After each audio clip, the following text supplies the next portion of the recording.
Hi, my name is Joebhel Mendevil and I'll be talking about some of the international financial assistance providers, which then includes the World Trade Organization, the International Monetary Fund, and the World Bank. I'll be talking about just how these three main purposes have changed with the COVID-19 pandemic happening, just how their priorities have changed before and after the pandemic, and just what their plans are with regards to the revitalization of the international monetary system in general.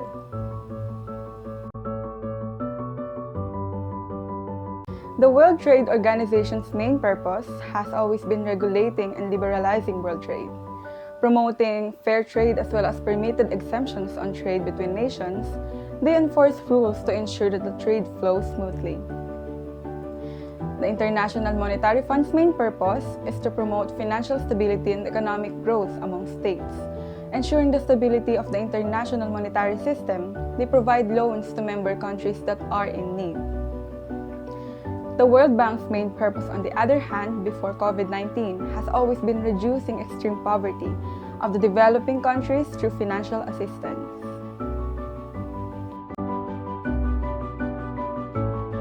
Providing up-to-date trade-related information regarding the impact the virus had on imports and exports, the World Trade Organization, through their official site, were said to also update about the WTO activities which have been affected by the pandemic.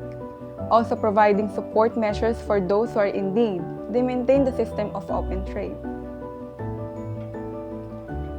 The International Monetary Fund has been providing financial assistance and debt service relief to member countries who are facing the economic impact brought about by the COVID-19 pandemic. In March 2020, the World Bank Group announced the COVID-19 fast-track facility to support countries' response to the pandemic. Managing budgets by cutting non-priority spending, they focus on limiting the spread of the pandemic.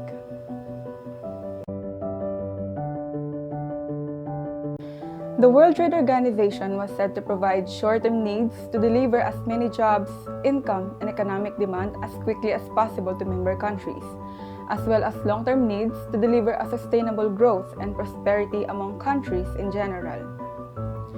The International Monetary Fund, on the other hand, recognizing the difficulty of the COVID-19 pandemic, they've expressed the importance of working all together as a whole, for these are important in rebuilding resilient societies and economies, particularly in addressing still relevant global problems such as climate change.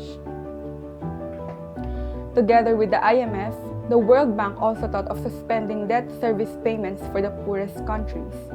Guided by their shared views in helping the developing countries to prosper, they've given importance to saving lives, protecting the poor, securing foundations of the economy, and strengthening policies and institutions for resilience.